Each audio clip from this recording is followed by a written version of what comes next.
नमस्कार, मैं एन झा एक बार फिर आपके सामने रूबरू हैं एक नई राजनीतिक विश्लेषण के साथ। अभी अभी दो राज्य में चुनाव हो चुके हैं, वहाँ की सरकारें भी बन चुकी है, लेकिन फिर दो राज्य के और चुनाव होने वाले हैं। अभी भी चुनाव आयोग ने झारखंड के साथ साथ महाराष्ट्र में भी चुनाव की घोषणा कर दी है। महाराष्ट्र में एक फेज में चुनाव होगा और झारखंड में 2 फेज में। महाराष्ट्र में एक फेज में चुनाव 20 नवंबर को है।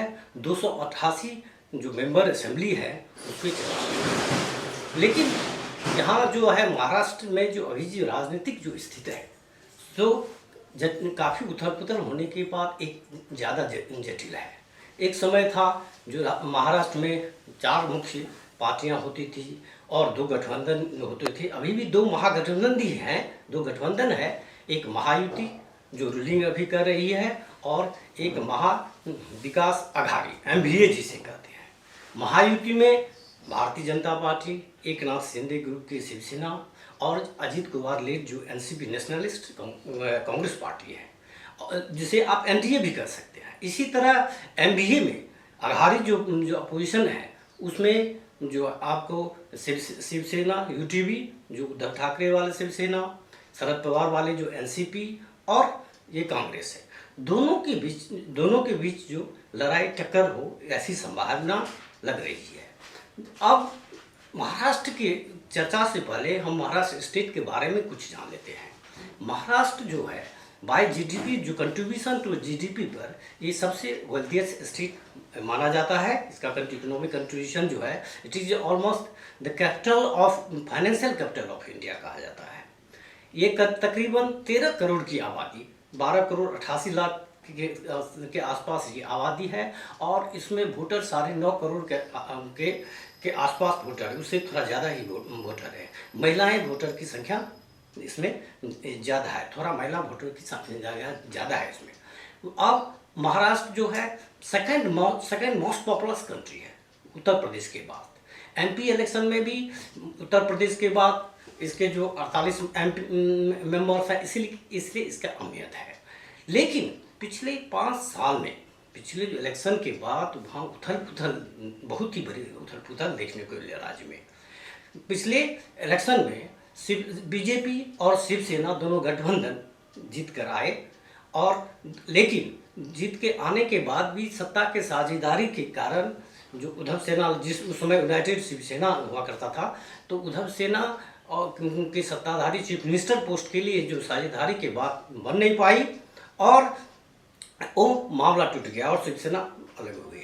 और इसी बीच एक दिन एक अप्रत्याशित घटना हुई जब उस दिन जो फॉर्मर चीफ मिनिस्टर जो थे फडणवीस जो थे से वो चीफ मिनिस्टर बनते हैं और अजित कुमार NCP के अजित कुमार आते हैं और वो भी शपथ लेते हैं, लेकिन वो कुछ घंटे तक चला।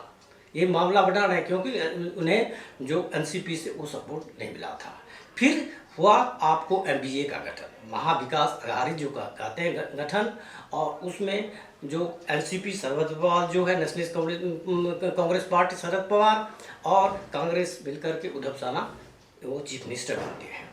2-2.5 साल तक तो इस तरह से चलता रहता है और इस बीच में वो एक पीरियड आती है हमारे यहाँ जो वो पेंडेमिक का पीरियड आता है, COVID-19 का पीरियड होता है। उस पीरियड के तक एक इसमें कोई खास उथल पुथल नहीं होती थी, स्थिति ऐसी थी।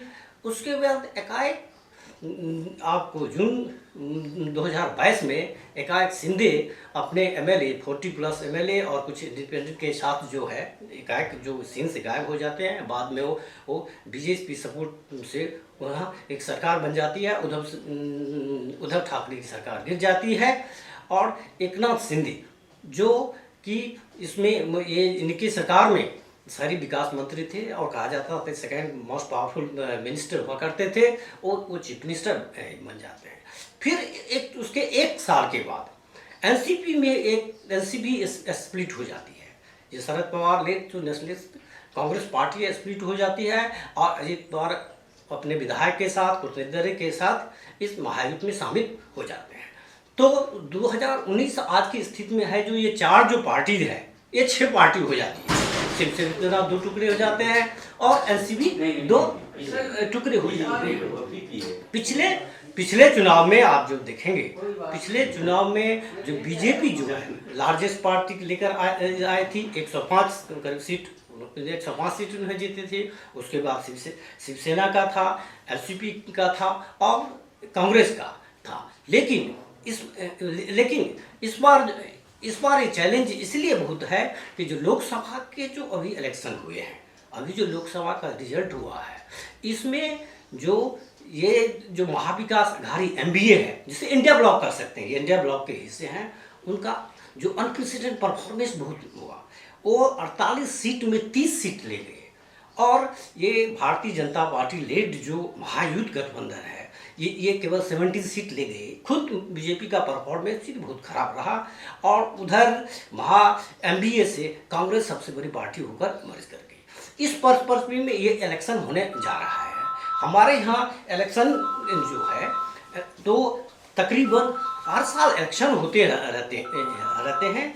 और जो आप देखते हैं कि पिछले जो कुछ दिनों से, कुछ सालों से एक राष्ट्र एक चुनाव की जो बात हो रही है, इसमें बात हमेशा ही उठी है। जो देखिए हर साल यहाँ जो है जो 20 से लेकर 24% इलेक्शन शुरू होते हैं। और इलेक्शन होने के बाद जो model of code of conduct होने से बहुत सारे डेवलपमेंट ये सब रुक जाते हैं।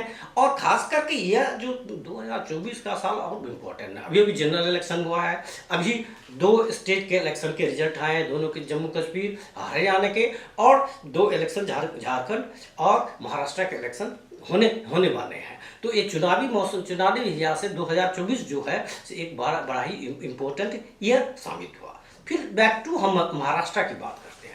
तो महाराष्ट्र में इस जटिल जो परिस्थिति है, जहाँ 4 पार्टी 6 पार्टी हो गई है, तो अब वहाँ जो विश्लेषक बहुत लोग कहते हैं अब वहाँ जो लड़ाई जो है एक जो विचारधारा की लड़ाई नहीं होगी।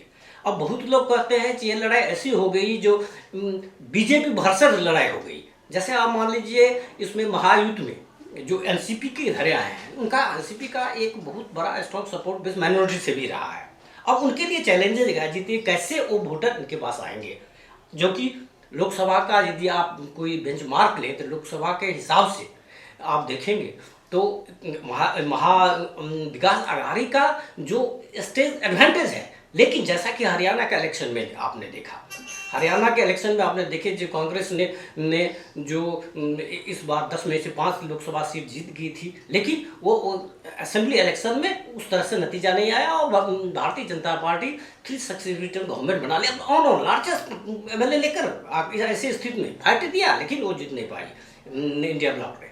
अब यहाँ जो इंडिया ब्लॉक इंडिया ब्लॉक के जो सपोर्टर्स हैं, जो चाहते हैं, वो कहते हैं जो उसी तरह को रिपीट देखना चाहते हैं, जो जिस तरह से लोकसभा में उन्होंने परफॉर्मेंस किए उस तरह से लिखित घोल दिए।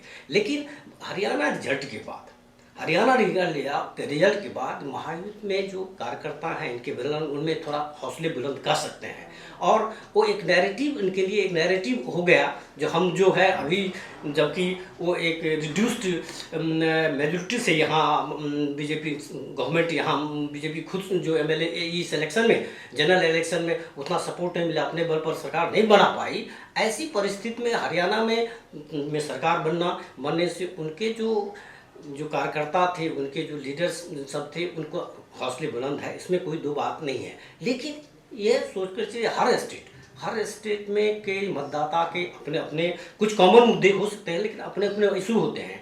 इसीलिए ये देखना जो एमपी इलेक्शन के परफॉर्मेंस से एमएलए ये जो स्टेट इलेक्शन को तुलना नहीं कर सकती है, लेकिन चर्चा कर हम सकते हैं कि जो भाई इंडिया ब्लॉक का इतना अच्छा परफॉर्मेंस हुआ तो यही माना जाता है जिसको रिपीट करेंगे और वो आएंगे। लेकिन ऐसा कुछ नहीं है, चूँकि सरकार में रहने से महायुति सरकार में से एकनाथ शिंदे ने हाल में कुछ जिनके सॉफ्ट इलेक्शंस पहले जो सॉफ्ट वगैरह देते लोग लुभावने जो इन्होंने स्कीम सब जो लॉन्च की, जैसे लड़की बहन वाला जो स्कीम इनका है, दैट इज बेस्ड ऑन लाडली बहन जो मध्य प्रदेश वाला जो स्कीम जो उन्होंने वहाँ भी इम्प्लीमेंट किया, जिसमें 1500 रुपये पर मंथ वुमेन को सब बढ़ेंगे और मध्य प्रदेश में काफ़ी सक्सेसफुल रहा। और इसी तरह ये यूथ के लिए और अलग अलग जो किसान और वर्ग के लिए इनको मौका मिला और उन्होंने इनके लिए बहुत सारे स्कीम इनसे लॉन्च की। और लेकिन अब ये देखना है कि ये जो कॉम्प्लिकेटेड सिचुएशन है, जैसे आज के अब 6 पार्टी जो है 6 पार्टी 3-3 हो गए और भी वहाँ स्मॉल पार्टीज में है, और ये कैसे परफॉर्म कर सकते हैं। अभी दोनों महायुद्ध और एमबीए महाविकास जो अघाड़ी है, दोनों में भी सीट शेयरिंग अरेंजमेंट फाइनल नहीं हुआ। महायुद्ध में जैसा कि अभी तक जो मीडिया रिपोर्ट्स और इनके नेताओं से बात करने पर पता चला कि जो महायुद्ध में जो बीजेपी चाहती है 155-160 सीट के लिए चाहती है, और शिवसेना एकनाथ शिंदे ग्रुप को 85 और रेस्ट जो है 50-60 को भी, कुछ स्मॉलर जो पार्टीज है जैसे अथावले का आरपीआई पार्टी है, एक आरएसपी पार्टी, उन लोगों को लेकर के ऐसे। इसी तरह यहाँ जो है एमबीए में चूंकि कांग्रेस का अभी भी जो एमबीए के जो अभी प्रेजेंट स्थिति जो गवर्नमेंट है, जो एमबीए की स्थिति क्या है, एमबीए में अभी जो इनके हैं 43 एमएलए कांग्रेस के हैं, और इनके 13 एनसीपी के हैं, 15 हैं आपको शिवसेना यूटीपी के। तो बेस्ड ऑन लोकसभा कांग्रेस चाह रही है हमको सबसे ज़्यादा सीट मिले और being the largest party Lok Sabha. और चूंकि उस समय भी फेस रहे थे, उद्धव ठाकरे ही फेस रहे थे इंडिया ब्लॉक का, लेकिन अभी तक एक दोनों में एक और अंतर है, महायुद्ध और जो अपोजिशन ब्लॉक एक अंतर है। जो महायुद्ध ने डायरेक्टली और जो भी कहे उन्होंने एक चीफ मिनिस्टर को, हमारा एकनाथ शिंदे को एक तरह से रिप्रेजेंट करके रखा है, सीएम फेस बनाकर इलेक्शन लड़ रहे हैं। लेकिन एमबीए में अब तक कौन चीफ मिनिस्टर फेस नहीं है। उद्धव ठाकरे रेज कर रहे थे क्वेश्चन, इसमें कांग्रेस के जो सीनियर लीडर्स है वो कर रहे थे, जो हमने लोकसभा में इतना अच्छा परफॉर्मेंस किया और आज की तारीख में सबसे ज़्यादा एमएलए हमारे पास ये है। इस सब को देखते हुए कांग्रेस से होना चाहिए, लेकिन फिलहाल वह आफ्टर इलेक्शन के बाद वो अपना नेता चुनेंगे, ये बात कर वो टाल रहे हैं। लेकिन इसमें जो महायुद्ध एक एडवांटेज इसको है, जो अभी इतना सुधी है। अभी हाल ही में एक जो रैली के दरमियान जहाँ जो फॉर्मर चीफ मिनिस्टर, जो बीजेपी की जो भी डिप्टी चीफ मिनिस्टर बैठे थे और चीफ मिनिस्टर थे, उन्होंने हिंट देते हुए फंक्शनिंग कर दिया कि हमारे तो चीफ मिनिस्टर है ही, तो एकनाथ शिंदे के लीड में ही ये इनके इलेक्शन लड़ने जा रहे हैं। बाकी जो वहाँ की जो और भी इशूज है, लेकिन इन लोग की इनकी चुनौतियाँ कम नहीं है। इस बीच जहाँ महाराष्ट्र में जैसे मराठा आरक्षण वाला इशू है, जो मनोज जारंगी पाटिल जो है वो एक्टिवली मराठा के डिमांड की उन्होंने 10% उसके लिए दिया भी है, लेकिन जो उसमें भी इशू है वो पूरा क्लियर नहीं हो चुका है इसमें। और इस बीच जो ओबीसी है, ओबीसी के मेन में है जो ये रिजर्वेशन हमारे से दिए हैं, जो ओबीसी की जो नेता है उसके रिएक्ट में ये करना ये किए। कुछ नेता तो जो सीनियर नेता थे वो एक रिबेलियस एटीट्यूड भी इसमें इसके अगेंस्ट किए। फिर एक हाल में वो धनकर समुदाय है जो है, वो जो अब चाहते हैं, जो अगर ये सेफर्ड ग्रुप होते थे, रेडी रहते, वो भी चाहते हैं हम एसटी में दें। तो एग्जिस्टिंग जो एसटी में जिनको रिजर्वेशन बेनिफिट हो रहा है वो चाहते हैं हमारे हिस्से का कोटा, तो कोटा ड्रम हुआ है, चाहे मराठा वाला कोटा ये हो, ओबीसी वाला हो, इशू हो या धन वाला इशू हो। अभी हाल में कुछ दिन पहले हम सब लोग आश्चर्य हो गए, जो कुछ नेता जो है जो महाराष्ट्र से हो सके वो बहन से उसमें नीचे गिरने की कोशिश की, गिर भी गए, बच गए, जोड़ नहीं हुई इस डिमांड पर। तो वहाँ जो मराठा जो रिजर्वेशन कॉन्ड्रम है ही, साथ साथ ये जो उथल पुथल हुआ है 5 साल के अंदर जो चेंजेज हुई है, 5 साल के अंदर जो 3 चीफ मिनिस्टर ये होते हैं, फडणवीस कुछ घंटे के लिए बनते हैं, फिर जो उस समय शिवसेना के जो थे, अभी जो यूटीबी शिवसेना के उद्धव ठाकरे 28 ये बनते हैं, उसके बाद एकाएक शिंदे आ जाते हैं। ये 3 सरकार बनी, और इसमें आइडियोलॉजिकली जो शिवसेना और कांग्रेस का हमेशा 36 का आंकड़ा रहा, वो शिवसेना उस कैंप पे शामिल हो जाते हैं और चीफ मिनिस्टर ये बन जाते हैं। इसी तरह एनसीपी, जहाँ मैंने अभी पहले बताया, एनसीपी में जिनका एक अमंग द माइनॉरिटी एक सपोर्ट बन रहा है, जिसका उनको लोकसभा में जो अजीत पवार ग्रुप है जो महायुद्ध के साथ है, जो उनको इसका खामियाजा मिला, उस तरह परफॉर्मेंस नहीं कर रहे, बहुत खराब परफॉर्मेंस रहा उनका इस हिसाब से। तो ये सब को अब देखना है, जो मतदाता है ये सारे ये चीज़ को कैसे पचा पाते हैं, how they digest all this development, और फाइनली किस पर विश्वास करेंगे इस घटक पर। हाँ ठीक है, महायुद्ध में जिसे आप एनडीए भी कहते हैं, महायुद्ध में एक प्राइम मिनिस्टर नरेंद्र मोदी एक बहुत बड़े फेस के हमेशा रहे हैं जो चेंज कर सकते इलेक्शन परिस्थिति थे।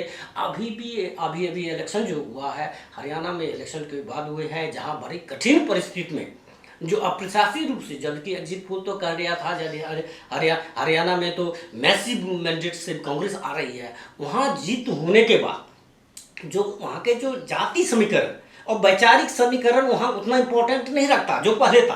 पहले तो एकदम आप जो देखेंगे कि जो दो ऑलमोस्ट मोर देन 2 डिकेड से वो दो खेमे अपने ना था, एनसीपी कांग्रेस वाला खेमा हमारे वर्ष से, और दूसरा खेमा बीजेपी और शिवसेना वाला खेमा था। लेकिन ये दोनों से विघटन के बाद वहाँ जो थोड़ा कॉम्प्लिकेशन और वोटर को भी थोड़ा कन्फ्यूजन है, इसमें अब देखने की बात है जो वहाँ के बीच में जाति समीकरण, जहाँ जैसे कि रिजर्वेशन कोटा वाला जो इशू है, मराठा कोटा वाला इशू है, फिर उसके रिएक्शन में जो ओबीसी तबके के लोग हैं उनका भी रिएक्शन है, फिर उसके बाद जो एक वो धनगर जो समाज जो चाहते हैं जो एसटी में हो तो वाला है, तो ये इशू है। अन्य तो इशू है ही, जैसे वहाँ ड्रॉट का रहा या किसान का इशू है, और रीजन वाइज भी देखना पड़ेगा हर रीजन में कैसे कर सकते हैं।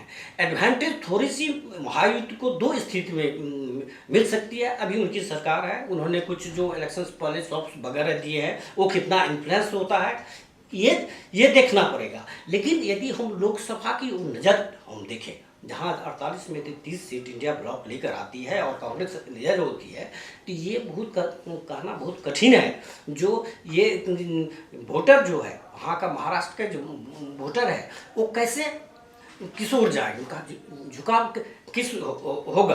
तो आने वाले समय में, अभी तो महीने भर का समय है, 20 नवंबर का वहाँ इलेक्शन होने वाला है, 23 के इसके रिजल्ट आ जाएंगे। इस बीच में कोई और नई इशू आती है कि नहीं, हाउ जो बीजेपी लेड महायुति जो सिंधे ये हैं उसको मैनेज करते हैं। इसी तरह इंडिया ब्लॉक, जहाँ JNK में इनका इंडिया ब्लॉक जो है वो तो मोस्टली नेशनल कॉन्फ्रेंस केबल पर जो भी है वहाँ आई है जम्मू कश्मीर में, तो लेकिन हरियाणा में उनको एक बड़ा सा धक्का लगा जो चाहते थे। ऐसे पर्सपेक्टिव में इंडिया ब्लॉक क्या वो मोमेंटम जो है, वो जो लोकसभा के मोमेंटम उस बेसिस को रख पाती है, क्योंकि अभी भी वहाँ भी है जो सीट शेयरिंग पर खींचातानी हो रही है। शिवसेना जो उस समय जो शिवसेना के जो प्रमुख जो यूट्यूबी शिवसेना के उद्धव ठाकरे जो फेस हुआ करते थे हैं, उनका वो चाहते थे उनके पार्टी के लोग उनको CM फेस बना दिया था। अभी CM फेस नहीं बनाया गया है। इसीलिए ये देखने वाली बात ये है कि इस बीच में कोई इलेक्शन कोई इस तरह से मुद्दा बन जाए, लेकिन इस इलेक्शन के बारे में how it will be fought और कौन क्या रहेगा ये कहना अभी मुश्किल है, क्योंकि सिचुएशन पहले वाला सिचुएशन नहीं है, उथल पुथल से भरा हुआ सिचुएशन है। चेंजेज हो सकती है विद इन जो अलायंस जो है बीजेपी को, विद अलायंस है जो अजीत पवार या ये एक दूसरे से आरोप प्रत्यारोप भी करते रहते हैं, और सेम वहाँ भी स्थिति है, शिवसेना वर्सेस जो कांग्रेस स्थिति है। ऐसे स्थिति में जो कौन alliance in better way messaging कर पाता सक्सेस, और वोटर कहाँ पर जाती है, महिलाएं वोटर यहाँ भी ज़्यादा है, तो इनकी जो नए स्कीम जो हुई वो स्कीम जो लॉन्च की है उन्होंने, वो कितना सक्सेस होगा और वोट में कन्वर्ट होगा कि नहीं, ये देखना सबकी नज़र ये रहेगी। क्योंकि महाराष्ट्र बहुत इंपॉर्टेंट, जैसा कि माना वाला वेल्दिएस्ट स्टेट ऑफ इंडिया, तो और इसका इलेक्टोरल पॉलिटिकल सिग्निफिकेंस तो है ही। अब ये देखना है कि यहाँ ये बीजेपी लेड एनडीए जो भी कहते हैं, ये हरियाणा जीत के टेम्पो मेंटेन कर पाती है, या जो ये जो शिवसेना उद्धव ठाकरे ग्रुप लेड जो महा विकास अघाड़ी है वो लोकसभा इलेक्शन में उन्होंने परफॉर्मेंस किया, उस पर कर पाती आगे बढ़ पाती है, ये देखना एक चैलेंजिंग बहुत ही है। अभी महीने भर का समय है, इसमें हो सकता है कुछ इशू इस तरह से डेवलप करे जिस पर कुछ भी हो। लेकिन ये इलेक्शन जो है बहुत इंटरेस्टिंग इलेक्शन है, बहुत जटिल भी इलेक्शन है, और यहाँ कौन किस ओर जा रहा है ये कहना आज की तारीख में बहुत दिक्कत है। दोनों जो गठबंधन है, महायुद्ध और महाविकास अघाड़ी, दोनों में एकदम ड्रास्टिक चेंजेस हुए हैं इसमें। जो शिवसेना जो थी दो स्प्लिट हो गई, एनसीपी बीच में दो स्प्लिट हो गई। ऐसे स्थिति में मतदाता का रुझान किस ओर जाता है, ये तो उसी समय 20 नवंबर को पता चले। 20 नवंबर को मतदान वोटिंग में होगा और 23 नवंबर को जो रिजल्ट निकलेगी तब पता चलेगा। लेकिन फिलहाल ये हम कह सकते हैं जो महायुद्ध और एमवीए के बीच एक कट्टर की लड़ाई है। धन्यवाद।